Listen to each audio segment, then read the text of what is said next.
Assalamualaikum warahmatullahi wabarakatuh. Nama saya Dr. Andi Imran, SPD MT, NIDN 0015088504. Saya membawakan mata kuliah pembangkit tenaga listrik.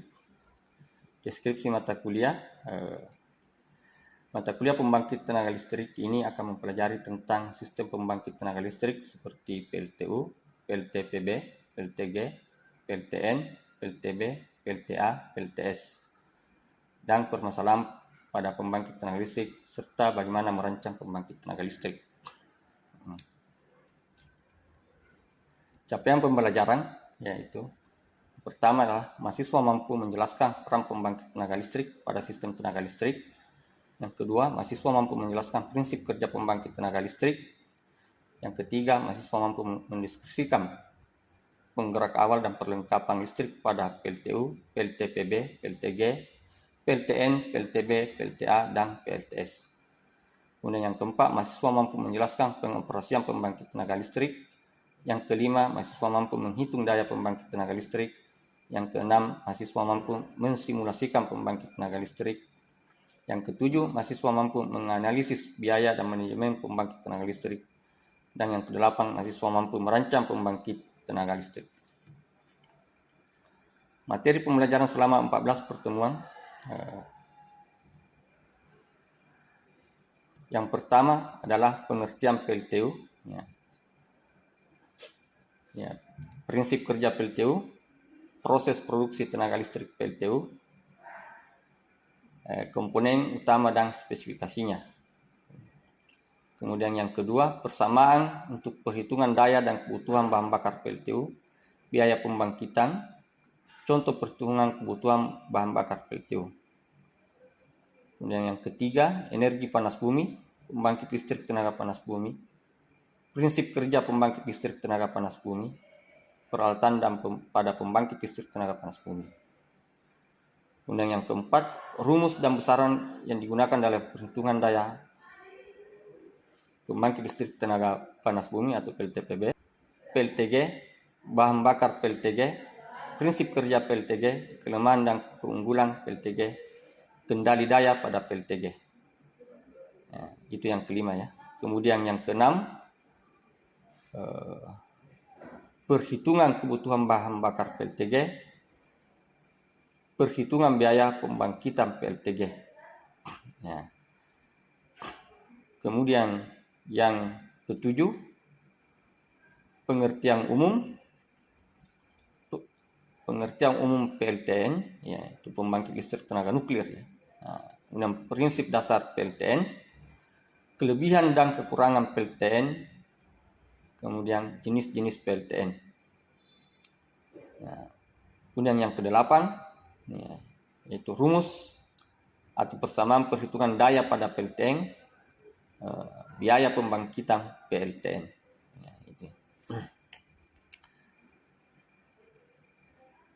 Kemudian yang kesembilan, yaitu sejarah perkembangan penggunaan tenaga bayu, atau PLTB ya, PLTB. Kemudian turbin angin dan wind farm. Pengertian umum PLTS,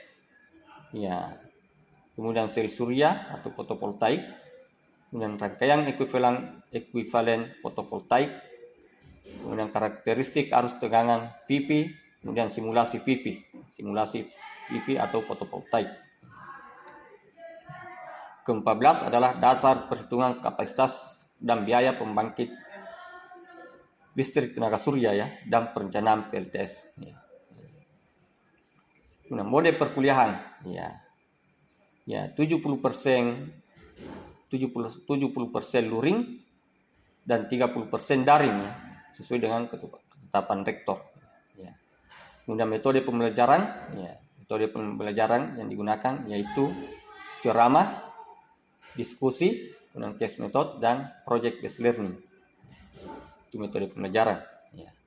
Kemudian interaksi antara dosen dan mahasiswa, yaitu yang pertama meminta mahasiswa memberikan pendapat dalam kelas, meminta mahasiswa bertanya dalam kelas dan meminta mahasiswa menjelaskan kelas. Ya, kemudian sistem penilaian terdiri dari yang pertama kehadiran ya, yaitu 20%. Ya, mahasiswa wajib hadir 80% pertemuan ya, 80% dalam pertemuan. Kemudian tugasnya yaitu 25%, ya, terdiri dari tugas individu dan tugas kelompok. Kemudian UTS yaitu 25%, terdiri dari soal-soal esai. Kemudian UAS 30%, yaitu yang terdiri dari proyek ya, buat simulasi dan rancangan pembangkit. Oke, saya kira itu deskripsi singkat tentang mata kuliah ini. Dan untuk selanjutnya, mari kita simak video pengajaran yang telah saya buat. Demikian untuk sesi ini, saya akhiri dengan ucapan Assalamualaikum warahmatullahi wabarakatuh. Assalamualaikum warahmatullahi wabarakatuh. Waalaikumsalam warahmatullahi wabarakatuh. Ya, alhamdulillah, wassalamualaikum warahmatullahi wabarakatuh. Puji syukur kita panjatkan kepada Allah Subhanahu wa taala karena pada hari ini kita diberi kesempatan tatap muka untuk mata kuliah. Ya, bagaimana kabarnya hari ini? Baik, Pak.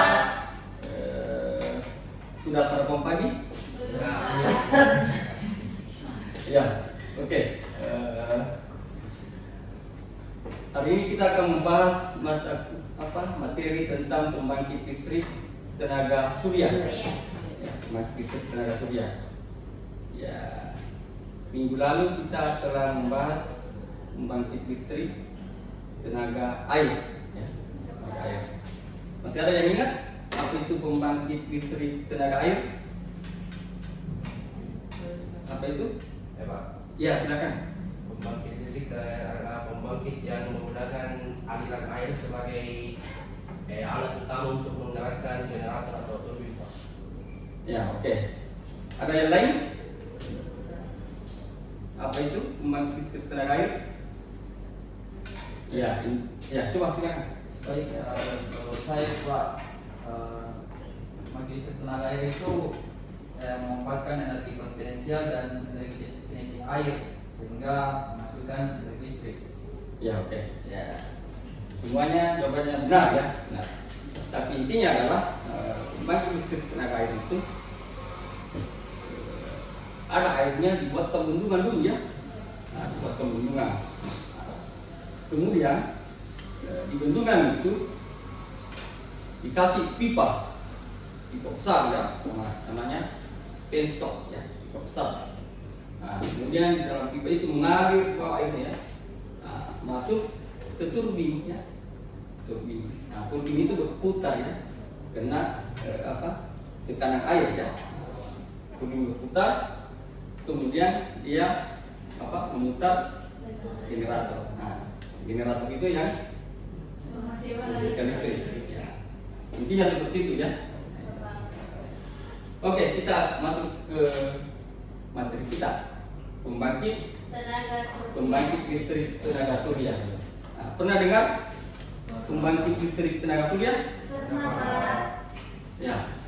Apa itu pembangkit listrik tenaga surya? Ya, oke.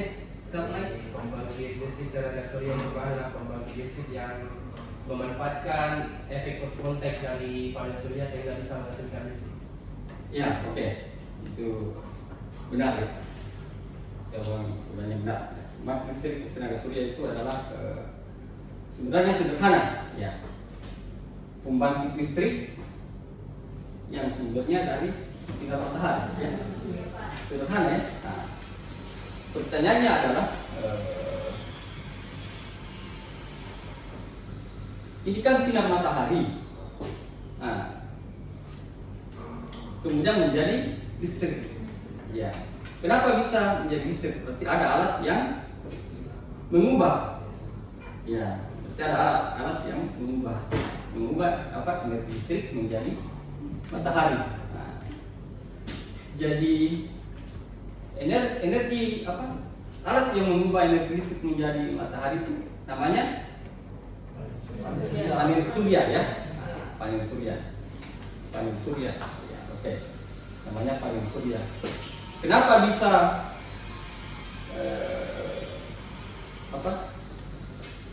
Panel surya itu bisa mengubah apa? Energi listrik apa? Energi matahari ya, energi dari sinar matahari menjadi energi listrik. Kenapa bisa?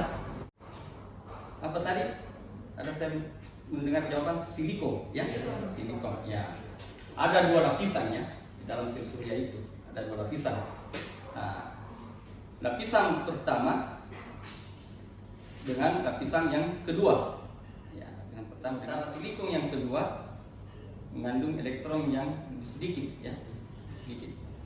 Nah, itu yang apa? Yang ketika ditempelkan ya, ketika ditempelkan maka ada namanya apa namanya?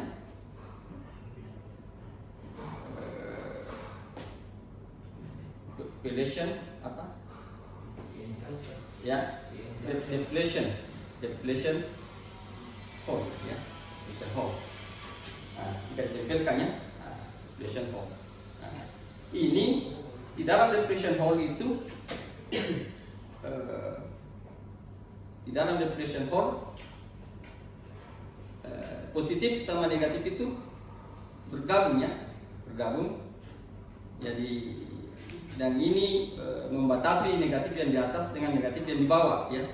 Ini di tengah ini, jadi dia ini menjadi netral ini, tengah ini bergabung menjadi netral. Nah, itu. Nah, ketika ini kena sinar matahari, ya, ketika kena sinar matahari, maka positif dengan negatif itu berpisah kembali, berpisah. Nah, dengan negatif berpisah. Nah, ini kena matahari, negatif berpisah. Jadi elektronnya berpisah ya. Nah, ketika berpisah, nah ketika ini dikasih konduktor ya, konduktor, maka apa? Negatif ini mengalir ke positif ini kan kelebihan elektron kan? Ya, mengalir ke elektron. Nah, ketika berpisah, kenapa bisa berpisah ketika kena sinar matahari? Ya, kena sinar matahari ya berpisah ya. Ya, di dalam sinar matahari itu mengandung foton, apa? Fotonnya, foton. Ya, apa? Negatif ke positif menyatu, maka dia menutup deflection hole lagi, tapi deflection hole ini kena sinar, maka dia kembali berpisah lagi. Ini terus menerus berulang ya. Nah, itulah yang disebutkan energi listrik. Oke ya. Ya, gambarnya bisa kita lihat.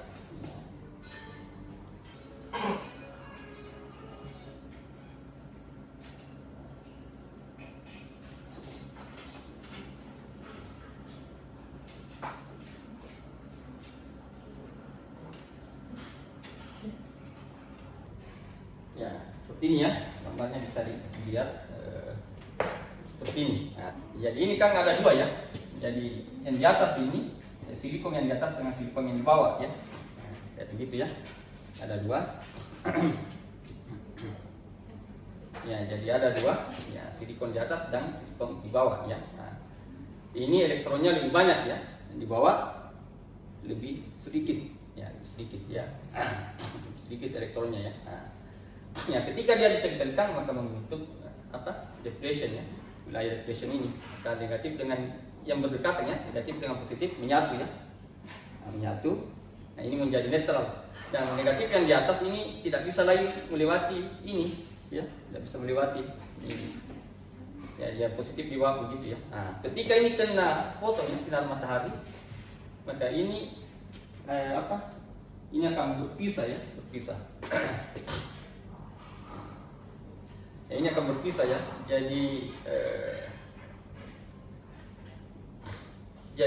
negatifnya lagi naik, ya, positifnya ke bawah ya, berpisah. Nah, dan ketika ini dikasih konduktor ya, nah, dia akan kembali menyatu ini.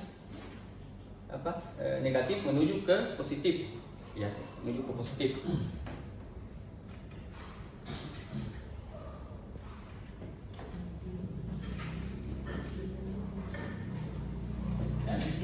ke rangkaian ekuivalen fotovoltaik. Ya. Harus ya, ya sudah tahu ini harus. Kalau IPH apa itu? Hah? Apa itu? IPH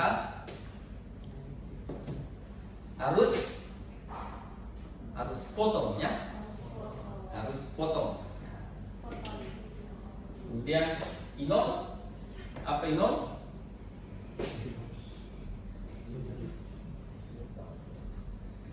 Biasanya kalau berbicara nol adalah awal ya, awal apa kira-kira di situ? Ya nanti kita lihat ya. Kalau ki, apa itu ki? Ya apa? Muatan ya. Ya itu. Kalau ki itu adalah simbol dari muatan. Tapi muatan apa kira-kira itu? Ya. Ya. Ya. Jadi gambarnya adalah seperti itu ya. Oke, kita masuk ke simulasi PV ya, simulasi fotovoltaik. Ya, simulasi fotovoltaik itu dapat dilakukan menggunakan aplikasi apa? Aplikasi PESIM ya, PESIM. Ya. Simulasi fotovoltaik dapat menggunakan aplikasi PESIM. Jadi selain daripada PESIM ada lagi aplikasi yang lain. Seperti apa itu? Seperti MATLAB, ya MATLAB. Ya.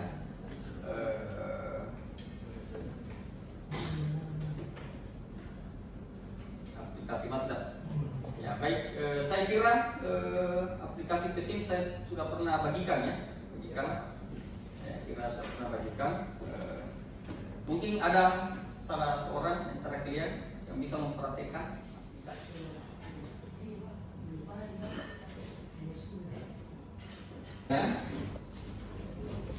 Ya, bisa buat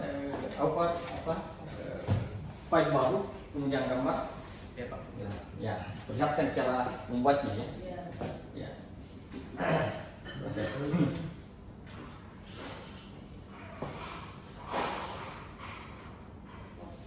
Ya, jelaskan untuk mengambil panelnya mulai dari sini. Ya. Baik, yang pertama kita ambil dulu power di fotovoltaik, kita cari sini.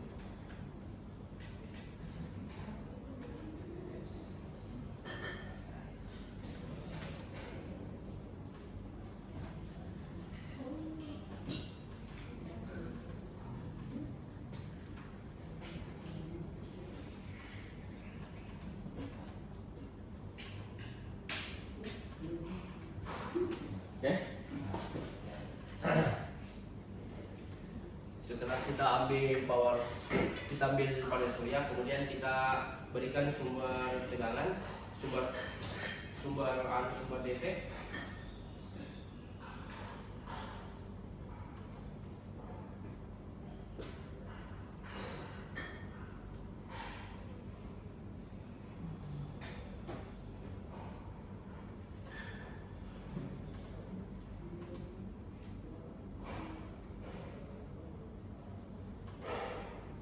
Kemudian kita kasih grounding, kemudian kita hubungkan dengan panel surya ya.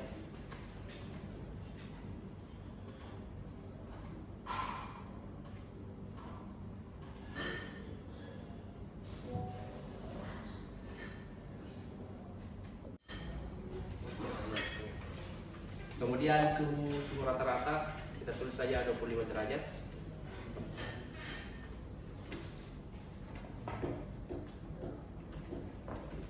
Setelah itu kita beri kapasitor, kemudian kita beri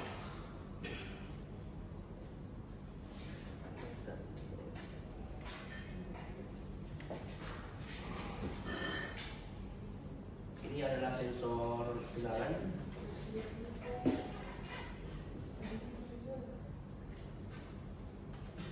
Kemudian kita beri sensor arus. Ya, jadi itu untuk memperlihatkan sebentar hasil arusnya dan tegangannya ya. Jadi ketika geram maka akan kelihatan arusnya sekian, tegangannya sekian ya. Nah, itu harus dikasih sensor arus dengan sensor tegangan ya.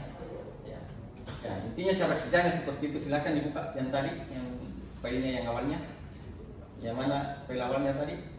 Yang silakan dibuka file awalnya. Ya ini ya, nah, intinya seperti itu ya. Nah, cara menggambarnya ya. Cara menggambarnya seperti itu. Silakan Diran, siapa? Ya ini belum dijelaskan cara mengambil ininya. Silakan dijelaskan itu. Ya. Ini. Daya yang paling tinggi itu jam 11. Jam 11 menunjukkan iradiasinya itu 851,2. Hal ini yang menyebabkan pada jam 11 tersebut daya melonjak tinggi. Ya, oke. Ya, saya kira itu ya cara membuat simulasi panel surya. Itu pertemuan pada hari ini. Ya, selanjutnya saya kasih tugas proyek. Ya. Tugas proyek itu membuat perancangan PLTS ya. Ya, membuat perancangan PLTS. Ya, jadi kira-kira berapa watt yang dibutuhkan ya. Misalnya dalam satu gedung berapa PLTS yang dibutuhkan buat perancangannya. Dan itu tugasnya dikumpul minggu depan ya. Oke, saya kira cukup dulu pertemuan ini. Saya akhiri dengan ucapan alhamdulillahirabbil alamin. Assalamualaikum warahmatullahi wabarakatuh.